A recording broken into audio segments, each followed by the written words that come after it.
نبوت کے بعد نبی کریم صلی اللہ علیہ وسلم کبھی کبھار تاجروں کے پاس خود تشریف لے کر جاتے تھے، بازار مارکیٹ، ان کو اکٹھا کیا اور انہیں اللہ کے رسول نے دین کے نسبت سے کوئی تجارت کے شعبے کی نسبت سے کوئی ضابطہ، کوئی اصول بیان فرما دیا۔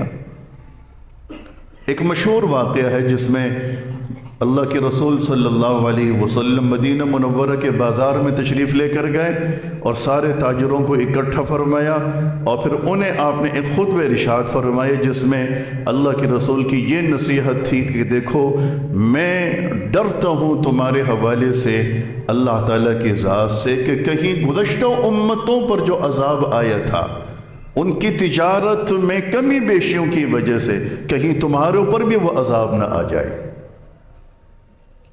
تو لہٰذا تمہیں کیا کرنا چاہیے؟ جو چیزیں ناپ کر کے بیچنے والی ہیں تو صحیح طریقے سے ناپا کرو، جو چیزیں وزن کر کے بیچنے والی ہیں تو ترازو کا پڑلا اپنا ٹھیک رکھو، صحیح طریقے سے اس کا وزن کیا کرو۔ تو گویا کہ وزن اور ناپ میں کوئی کوتاہی نہیں ہونی چاہیے۔ اسی طریقے سے ایک دفعہ آپ بازار تشریف لے کر گئے، ایک بندہ بیٹھا ہے، اس کے سامنے غلہ ہے، پورا اس کا ڈھیر ہے، گندم ہوگی یا کوئی اور ایسی چیز۔ اللہ کے رسول صلی اللہ علیہ وسلم نے یوں آستین چڑھائی اور اس کا جو غلے کا ڈھیر تھا اس میں سے یوں آپ نے ہاتھ داخل فرمایا اور اندر سے مٹھی بھر کے آپ نے باہر نکالی تو وہ سارا کا سارا غلہ اندر سے گیلا تھا، وہ گیلا تھا، پانی سے بھرا ہوا تھا، اوپر سے مال سارا کا سارا اچھا تھا، وہ سوکھا تھا۔ نبی کریم صلی اللہ علیہ وسلم نے اس غلے والے سے دریافت فرمایا کہ یہ کیا ہے؟ اوپر سے سوکھا اندر سے گیلا، دھوکہ دیتے ہو لوگوں کو۔ تو وہ کہنے لگا کہ بارش ہوئی تھی جس کی وجہ سے یہ گیلا ہو گیا۔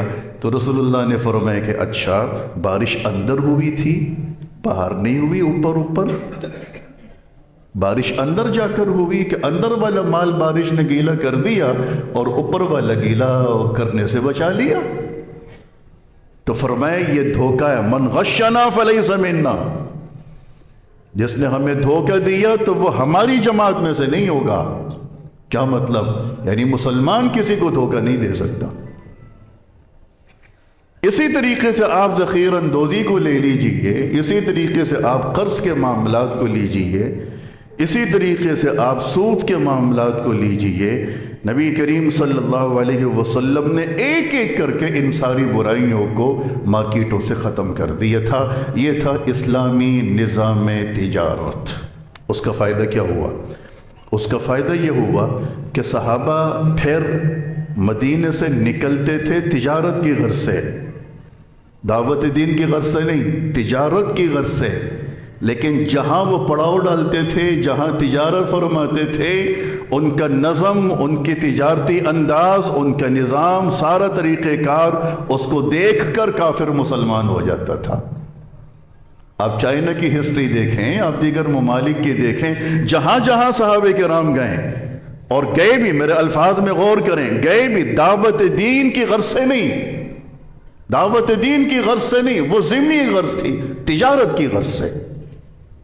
تجارتی سامان لیا، ایک جگہ سے دوسری جگہ چلے گئے، وہاں اپنا سارا بازار لگایا، پورا میلہ لگایا، ان کا کاروبار، وہ تجارتی نظم، سارا انداز دیکھ کے کافر مسلمان ہو جاتا تھا۔ لیکن آج کیا ہے؟ آج کیا ہے؟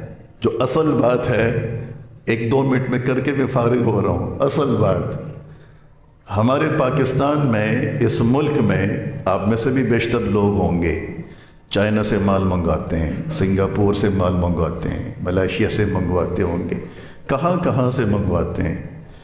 آپ پہلے پیسے دیتے ہیں یا پہلے مال آتا ہے؟ بتائیے، میں سوال کر رہا ہوں، پوچھ رہا ہوں، کوئی نہیں کرتا یہ کام؟ پہلے پیسے دیتے ہیں، پہلے پیسے دیتے ہیں نا، مال بعد میں آتا ہے۔ لیکن اگر آپ یہاں سے کچھ بھیجتے ہیں، پھر پہلے وہاں سے پیسے منگواتے ہیں گاہک سے یا پہلے مال بھیجتے ہیں؟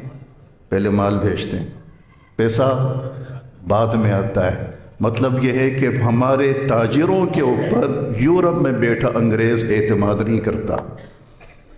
میں یہ بات سمجھانے لگا ہوں، ہمارے یہاں کے تاجروں کا طور طریقہ، ان کا نظام تجارت، ان کی ساری چیزیں، ان کا دھوکہ فراڈ، بددیانتی، جھوٹ، دھوکہ دہی، وہ ساری چیزوں کو دیکھ کر یورپ کا تاجر، باہر کا کوئی بھی تاجر ہے، وہ مجھ پہ آپ پہ اعتماد نہیں کرتا، وہ اپنے لوگوں پر اعتماد کرتا ہے۔ وہ کہتا ہے پہلے پیسہ بھیجو پھر مال بھیجوں گا۔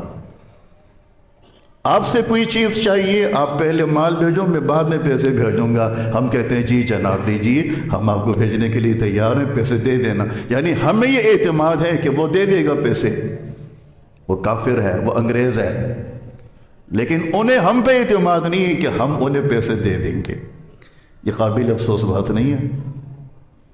یعنی کہ قرآن کریم، احادیث، رسول اللہ کی زندگی، سیرت طیبہ، ان ساری چیزوں سے دین پھیلتا ہے، وہ اپنی جگہ، لیکن تجارت سے بھی دین پھیلتا ہے۔ اس چیز کو سمجھنے کی ضرورت ہے۔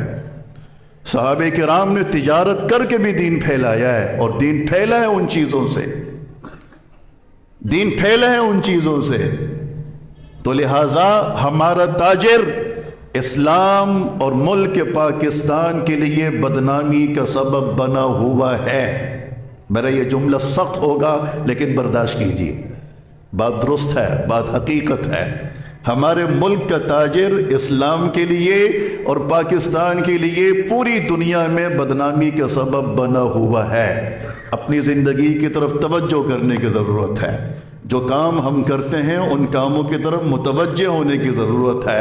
جہاں جہاں ہم بددیانتی کا شکار ہیں، دھوکہ دہی کا شکار ہیں، ہم جھوٹ بولتے ہیں، وہاں سے ہمیں واپس آ کر اپنی جگہ بیٹھنا چاہیے، اور ہمیں دینی مزاج کو سمجھ کر کام کرنا چاہیے کہ تاکہ ہمارے تجارتی نظم کو دیکھ کر کافر متاثر ہو، وہ ہمیں جھوٹا نہ سمجھے، وہ ہمیں فراڈ دینے والا نہ سمجھے، دھوکہ دہی کے مزاج والا نہ سمجھے، وہ ہمیں پیور ایک سچائی کے ساتھ تجارت کرنے والا سمجھے۔ وَمَا عَلَيْنَا إِلَّا الْبَلَاغُ الْمُبِينُ۔